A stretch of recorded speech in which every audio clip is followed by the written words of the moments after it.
comparison between the two, between my position as a writer in America and my position as a writer in France. I'd be very happy to discuss that. The position which writers such as myself hold in America those positions are very lowly.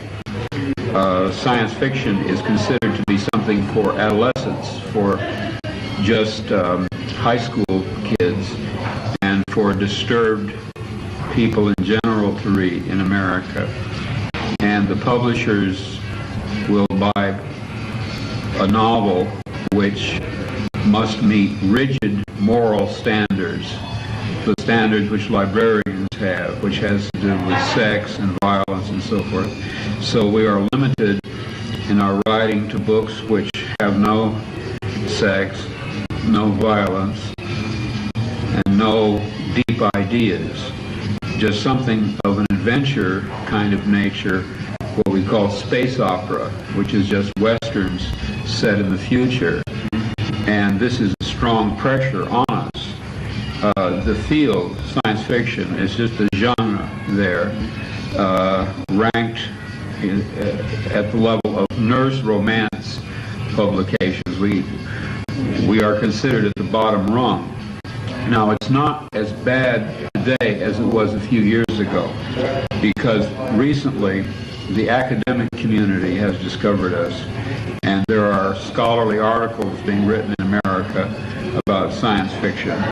And also, science fiction novels are being used in courses at universities and high schools and colleges. In fact, one of my novels is used even in a course in the modern novel, not just as a science fiction novel, but as an example of the modern novel. But that's rare. And the general attitude is still highly prejudicial in America. Now, I started out as a pulp writer, doing stories for pulp magazines, and I never imagined myself to have any importance. So I was not dismayed by this attitude. I just took it for granted. I had been a clerk in a store, and I was used to having people yell at me and tell me what to do. And so to find myself a writer and be yelled at and told what to do did not surprise me. But then I discovered that in Europe, especially in France, science fiction was taken seriously, and the science fiction writer was not regarded as something on the level of a janitor. And my delight was enormous, and my amazement was enormous, and my agent was quite pleased. And I began to meet people from France who would come over and visit me. A gentleman who was doing his dissertation on a novel of mine came to visit me, and I was simply amazed. I could not imagine anyone taking science fiction seriously. Now, as far as my own work went, I had written what I considered to be serious novels, but they never received any great popularity in America. The largest number of sales of any novel of mine was Solar Lottery, which sold something over 300,000 copies. Man in the High Castle, which I won the Hugo Award for, sold almost, well, by now it sold over 300,000 copies. But by and large, the average American science fiction novel sells about 40 to 50,000 copies, which in a country the size of the United States is a very small portion of the reading public. Now, there are exceptions, of course, like the Andromeda Strain, which become bestsellers, but these always are highly promoted by the publisher and usually involve very simplistic ideas, such as a disease from outer space.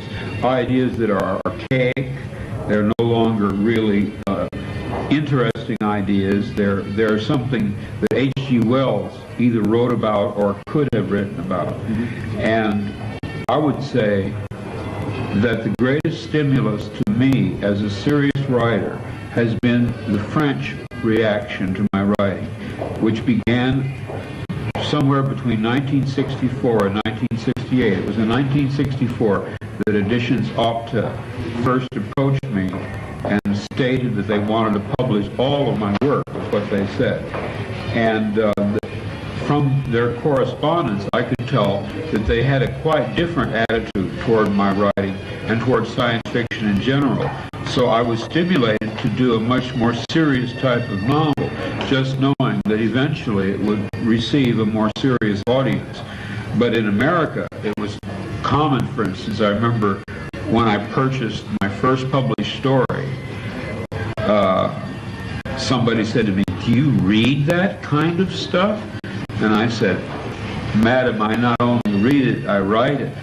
And people would say to me, "Well, why don't you write something serious?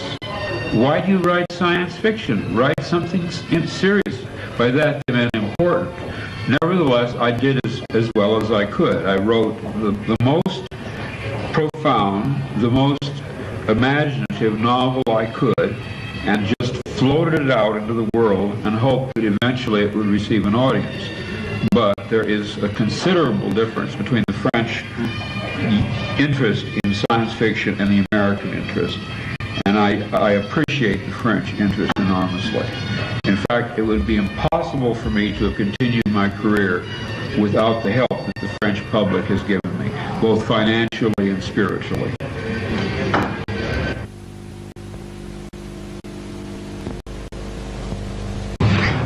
First of all, there is a major flaw in America which does not appear to exist in France. And that is, the American people are basically anti-intellectual. They're not interested in novels of ideas. And science fiction is essentially a field of ideas. And the anti-intellectualism of America and Americans prohibits their interest in imaginative ideas, in intellectual concepts. But there's another facet as regards my particular work, say compared to other science fiction writers. I grew up in Berkeley, and my education was not limited in all to reading other science fiction novels preceding my own, such as Van Vogt or Heinlein, or people of that kind, Paget and so on, Bradbury. What I read, because it's the university city, was Flaubert, Stendhal, Balzac, Proust, and the Russian novelists influenced by the French, people like Turgenev. And I even read Japanese novels, modern Japanese novels, novelists who were influenced by the French realistic writers.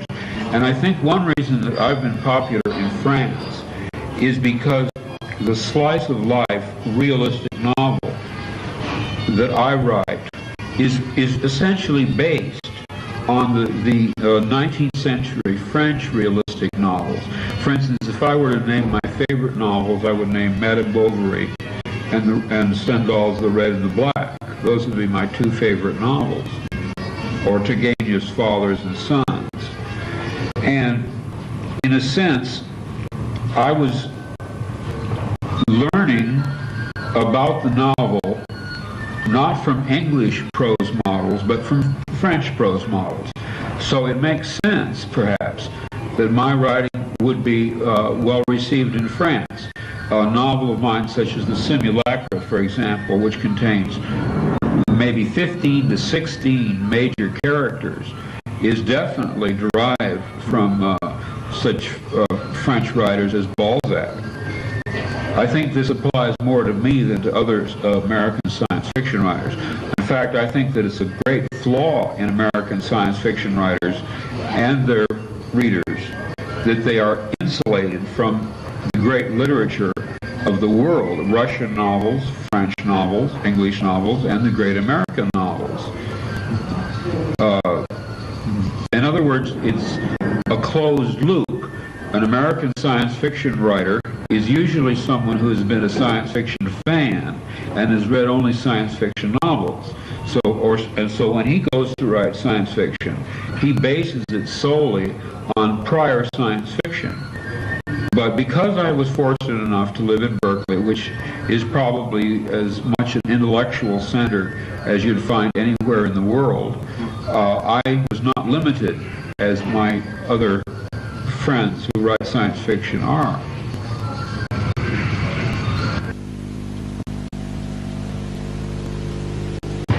from the publishers, you know. Oh yes, of course.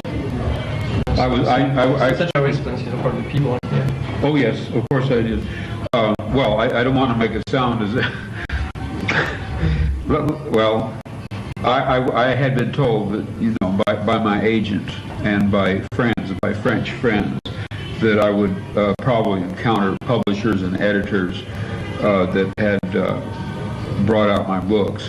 I'm quite aware of how many books of mine are in print in France and how many editions, because I received, you know, detailed reports from my agent, and I knew, you know, that in France especially, say, in contrast to Italy or Germany or England, there would be a greater interest in my writing by people in the business, people in the industry, rather than merely fans, readers.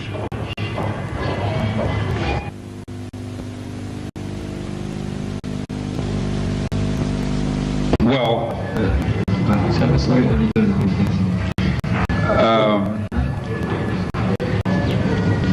my relationship with the United States has always been a very bad one. It has always seemed to me that I was about to be arrested by the American police for some obscure reason. And perhaps that's because of reading Kafka's The Trial. That book influenced me very much, you know, where someone is arrested for a crime and he's never told what crime he has committed. And in Berkeley, we were very radical. And there's a Bob Dylan song, let's see, he says, whatever it was you were doing, you don't know what it was, but the police say you're doing it again, something like that. And I always had that feeling, and it was a symbol of my sense of alienation from my own country's culture. I mean, they didn't read my books, and I didn't like them, and I didn't feel any affinity, any relatedness to my neighbors and the population in general. I remember one time my fear of the police was so great that whenever I saw a parked police car and I was driving along, I would ask my wife to stop our car and I would surrender to the police on the spot to whatever crime they wanted to accuse me of. My fears became greater during the Nixon administration because at that time there really was some basis for people like me to worry. After Nixon was deposed, my fears went away completely, and I have a sense now that the United States is a permissive and tolerant nation. As far as my reputation in the United States, I don't expect ever to have any reputation in the United States except well, the police once told me that I was a crusader, and they had no use for crusaders. But unfortunately, they didn't tell me what I was crusading for. I was afraid to ask what it was I was a crusader for. And they told me that if I did not get out of the county, I would be shot in the back or worse some night. And I merely took their advice. I left the United States and went to Canada for a while. But I never found out what I was crusading for. It may have had something to do with my writing, it may have had something to do with my lifestyle, or a combination of both, but I was too afraid of the police to ask what it was I was doing. Does that answer, is that at all responsive?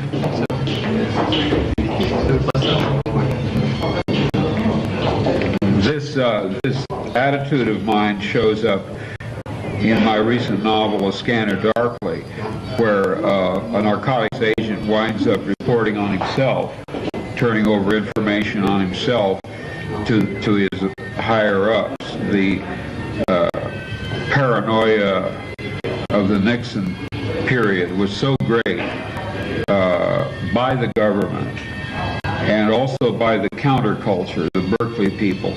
Anybody like me who grew up and was part of the Berkeley counterculture became a marked man during the Nixon administration. It is impossible to tell how much of our fears were justified. I mean, there were illegal entries. My house was broken into, my files were blown open, my papers were stolen. we never found out who did it. My attorney said it was the government. There was no doubt that it was the government. But what they were looking for, I don't know. What they thought I was doing, I don't know. I don't even know if it was the government. But there were many such illegal entries, and an experience like that tends to make you very paranoid, you know, that you are suspected of some crime. But like in Kafka's The Trial, they never told me what it was I had done. They just told me I was a crusader, and they didn't have any need for crusaders. And the fact that I was an intellectual and a writer only made me more suspicious in their eyes. You've got to take into account that in the United States, to be an intellectual, to be a writer, is to wear a sign on your back saying, I am an enemy of the state. I mean, it is something that is hard to understand, I think.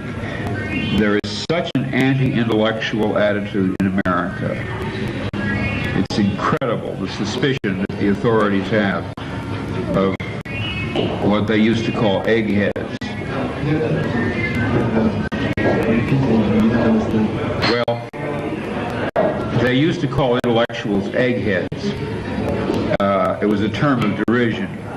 And the term originated in Nazi Germany. Most people don't know this. I happen to know this because I did a lot of research into Nazi Germany for my novel Man in the High Castle.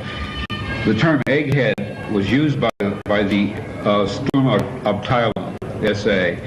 It referred to the fact that when they beat up people who were defenseless, their skulls cracked so readily against the pavement that the term egghead was evolved by the Sturmabteilung, and that term was carried over into the United States without any knowledge of its origin. However, the fact that that is the origin of the term egghead, which is the term used for American intellectuals, that origin tells a great deal about the kind of people who would use such a term.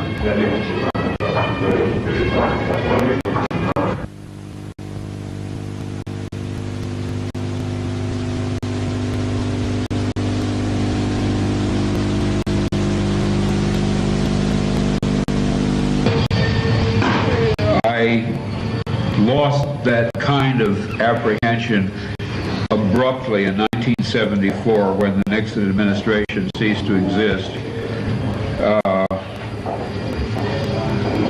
I doubt if the paranoia was irrational, considering the government that the United States had. Had my paranoia been irrational, it probably would have persisted after the Nixon government was deposed. But in March of 1974, the government's program of spying on dissident anti-war intellectuals, the so-called COINTELPRO, was abandoned, and in March of 74, my so-called paranoia disappeared completely. I felt a lifting of the oppression, the sense that there was a watching police agency which was monitoring our activities. I felt that sense lift in March of 74 and has never returned. It was in March of 74 that the CIA's Operation Chaos, which was to harass, disrupt, and keep surveillance on American dissidents, was officially abandoned. So the kind of paranoia which Michael DeMuth noted, which was real, was based on the fact that we were harassed. We were under surveillance. We really were. There was no doubt about it whatsoever. I've seen my CIA file. I've seen my FBI file. Under the American Freedom of Information Act, I was legally allowed to see both files. The CIA opened my mail. The FBI had a file on me. I've seen both. I no longer have this sense of the police activity. It depends a little on what you mean by paranoia. If you mean a psychotic conviction that you are being persecuted, which is not in accord with reality, I don't think I had that, but boy, I sure thought the cops were watching everything I did, and I was correct. I was tipped off by the criminal underground that my house was being watched. The license plate numbers of every car that stopped in front of my house was taken, and these were not part of my imagination. These were actual events. Anyone who visited me, their license plate number was written down by the people next door, and I was told that the house was being watched, and that eventually my house would be hit, my files would be opened, my papers would be taken, and so it came to pass. As I said in the Rolling Stone article on me, when I came home and found my house consisting of nothing but rubble, ruins, chaos, broken windows, smashed doorknobs, blown open files, I said, thank God I'm not crazy. I have real enemies. It's a tremendous relief to discover that somebody really is after me.